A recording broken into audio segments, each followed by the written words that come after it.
Sim. Agora, um tema que mais chega pra gente quando são os pais adotivos que vêm, aí eu acho que é a questão a ingratidão como pano de fundo. E aí isso gera problemas de relacionamento. Ah, porque tá fazendo agora da nossa família um inferno, agora tá alterando a vida dos meus filhos biológicos e tá, né? E ali chegam famílias assim quase que destruídas por conta de consequências de adoção. Então, vamos falar um pouquinho agora da visão, ou do lado, ou você falou, né? Tem vários pontos de vista, tem vários ângulos para a gente olhar para essa história. Vamos olhar um pouquinho do ângulo agora de quem adota. Okay. Dos pais adotivos, dessa família que acolheu essa criança. O que acontece? Por onde que a gente pode começar a olhar? Eu acho que a gente pode começar a olhar o que é prioridade dentro da sistêmica, né? Para quem não conhece sistêmica, se a gente for dizer de modo bem simplista, é colocar o amor em ordem, é colocar as coisas em ordem. Então, se os pais adotivos estão em ordem com relação àquela criança e com relação ao clã dela, a gente percebe que os sintomas diminuem. Sim. Uma família, quando ela tem ordem, que cada pessoa ocupa o seu lugar, é uma família que tem felicidade, que tem fluxo, que as coisas fluem, né? Então, é muito importante, dentro de uma visão sistêmica, os pais entenderem o para que aquela criança foi adotada. Né? Por que essa criança está aqui? E essa é uma pergunta que eu faço quando faz sentido dentro da constelação dos adotados. Qual que é teu papel aqui? Para que você está aqui? E respostas que eu já ouvi é para ser a boneca da minha mãe. Porque quando a minha mãe ficar velha, alguém vai ter que cuidar dela. Porque o meu pai viajava muito e a minha mãe não queria ficar sozinha. Então, para quem já adotou ou para quem quer adotar, para que você quer cuidar dessa criança? Porque o grande erro que a gente percebe, o grande problema que a gente percebe, né, Lê, é que existe um grande motivo da parte de quem adota, mas esse motivo ele é escondido ou abafado, como se ele não existisse. E é por causa da criança. É porque eu quero salvar aquela criança. É porque aquela criança precisa de um pai. Porque aquela criança foi abandonada. Porque aquela criança... E se olha para a história triste da criança e o motivo é só a criança. E aí o que eu vejo é que, pelo menos dos que chegaram até nós, que são os problemáticos, né? Porque não chega pra gente os saudáveis, né? Os que chegam pra gente Sim, são os que deu problema, os que dão problemas, né?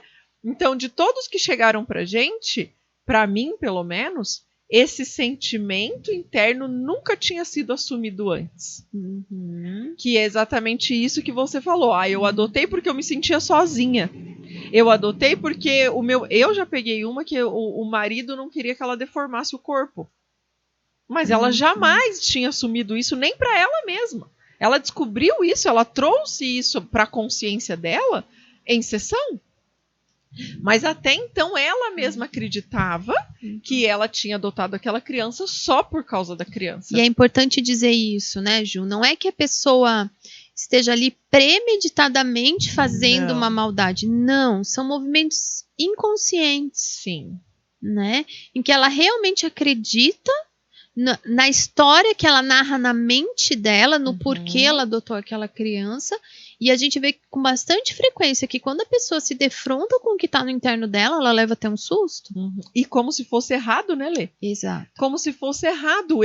Por exemplo, eu agora entrei no programa do Família Acolhedora, né? Para poder, quem sabe, um dia ajudar alguém.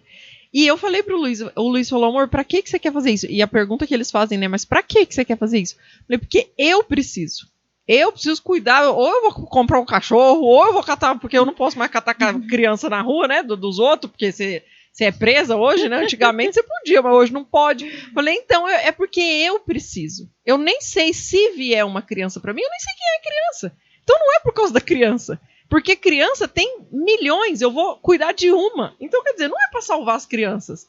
Porque eu não sou capaz disso. Mas é porque eu preciso, eu tenho essa necessidade de cuidar agora, né?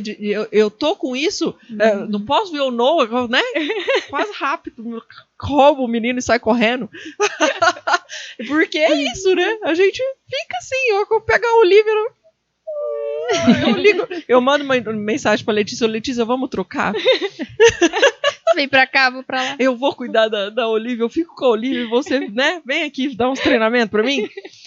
E é isso, né, porque nós temos uma necessidade, a pessoa que se coloca, só que é claro que pra pessoa conseguir ter essa percepção, ela tem que estar se olhando. Exato. E muitas vezes acontece o que a Miriam falou. Eu nunca tinha cuidado de mim, né?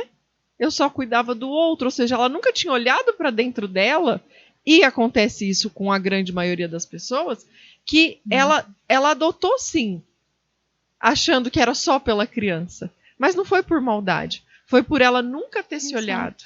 E quando ela se olha e percebe isso, ela acha que isso é errado. Ah, mas aí é egoísmo meu, né? Eu querer adotar a criança só por mim.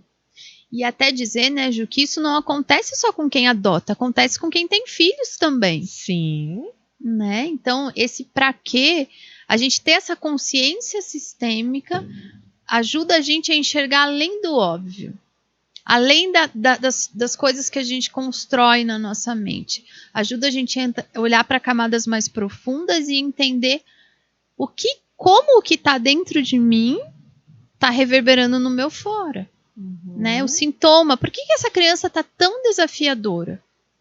Aí uma coisa interessante que a gente observa na sistêmica também é que as crianças, elas são o reflexo do meio. Se a criança está tendo sintomas, se ela tem uma doença atrás da outra, se ela tem comportamentos desafiadores, ela está dizendo, é como se ela tivesse com daqueles holofotes neon, dizendo que algo está errado, que algo está fora do lugar. E aí o que se faz com frequência é se olhar para a criança e dizer essa criança está errada, e aí aquela criança que pula em vários lares. Sim. Né?